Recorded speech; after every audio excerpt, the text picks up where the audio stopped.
Hello and thanks for stopping by. This is Apocalypse for the Sony PlayStation, developed by Neversoft and published by Activision in 1998. This game features Bruce Willis with his voice clips included. It's a simple enough science fiction story. It's in the future. You're a scientist breaking out of prison, and your goal is to defeat some evil scientist boss villain who's organically created 4 horsemen of the apocalypse. You need to defeat them along the way, of course. Okay, I understand what I just described, and trust me, this type of story totally made sense in the 90s. You also have a machine gun in this game with unlimited ammunition, and you can pick up other offensive weapons as you go. This is one of those games that works with analog sticks, but I can't comfortably say that it works better with an analog stick. It's a third-person game, and you have to jump around and aim your jumps to avoid enemy fire, obstacles, and to navigate over various platforms, all while trying to not plummet to your death. Bottom line here is that you really need to be able to control where you go, and sometimes the analog sticks make that difficult. Or at least they do for me. I don't like jumping over platforms, I like jumping onto them. So this is a third-person shooter, like I said, and as I mentioned, you have unlimited machine gun ammunition. And this is good, because this is one of those games where you're pretty much holding the trigger the entire time. It's also one of those games that has an odd control scheme when you compare it to modern games. You move around with the left stick or the thumb pad, and you shoot with the 4 PlayStation buttons. X shoots towards the screen, or down, triangle shoots up, circle shoots right, and square shoots left. You can also roll your finger from button to button to help you shoot at different angles.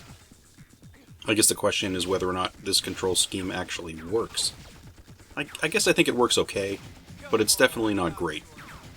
I'm sure they were developing this game and they had to take things into account.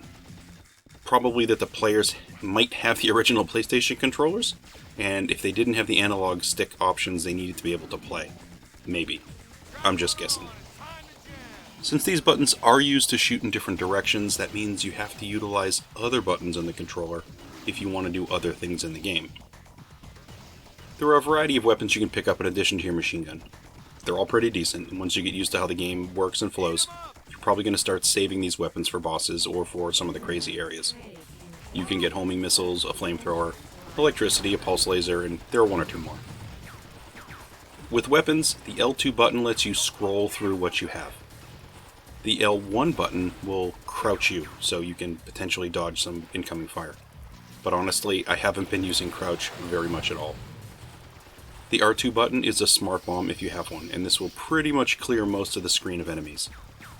The R1 button is probably the most useful and frustrating button on the controller. This is the jump button, and it's the easiest thing to forget when you're in the middle of gunfire. There were plenty of times when I can just see myself needing to jump on screen, and I press the X button thinking that's jump, because that's the jump button on so many other games, and then I get to watch myself fall to my death. I can say that I've done that more than I care to admit. You really just need to pay attention to where you jump. The first level in particular has lots of things you have to jump over. You kind of get used to it that first level, I think, but it isn't the easiest. It's been more than 20 years since I popped this disc in and gave it a go, so I didn't start this thinking that I was going to be an expert, but, you know, I'm starting to remember how to play the game, and basically, you don't need to flat out run everywhere. If you do, you're going to run off a ledge, or you're going to miss a jump and die. The first level, like I said, is a great example of this. I died a ton on this first level, but almost never to enemy fire. It's always because I was rushing and I missed a jump, or jumped over a platform maybe. So you can't expect to run everywhere. You're going to need to proceed with some level of caution. Eventually you're going to get to the bosses at the end of the levels, and the first area is this sort of big arena with a large armored vehicle shooting at you. If you've saved up some of your special items, this boss isn't too hard. Or at least I didn't think it was tough anyway. When I found the boss, I think I beat it on my first go-round. However, I died a ton trying to get to that spot. The second level, you're in the sewers doing the same thing. And just like the first level, you gotta shoot things, dodge obstacles, and jump to different platforms to stay alive. It's the same stuff, just on a different style of level. The end boss of the sewer is some sort of a large alligator, and once again, I had a harder time trying to get to the alligator than actually to defeat it. The third level's where it starts to get fun for me. You're running around the city, shooting different obstacles and trying to stay alive. Up to this point, we've had some decent variety to get to this spot, and I think that's pretty great.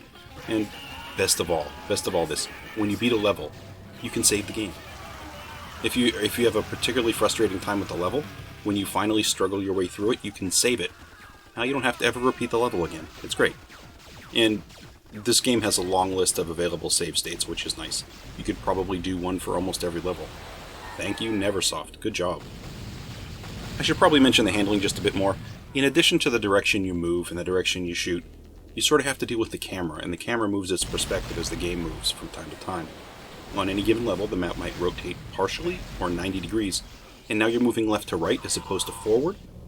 It's not a minor point either here. We're talking it'll happen in the middle of a level, usually in the middle of some sort of chaos. You get used to it, but as always, it's an adjustment. The feeling I always had with this game was that this one felt like it was probably supposed to be a movie as well. The basic story here just feels like it should be a Bruce Willis thing from the late 90s.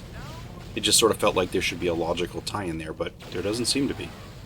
Also, apparently, the engine that was used to make this game was also used in the Tony Hawk Pro Skater game and the Spider-Man game. I played both of those and they're both pretty great, so great engine. This is a brainless game overall. I don't play this type of game for story. It's really just about shoot and destroy, just to make your way to the end. It's not the most amazing game I've played on the PlayStation, but it's polished enough and it works well. And having the save spots, that's a relief, it really is. Well, that's all I have today for Apocalypse for the PlayStation. Thanks for giving this one a look, and I'll catch you on another video.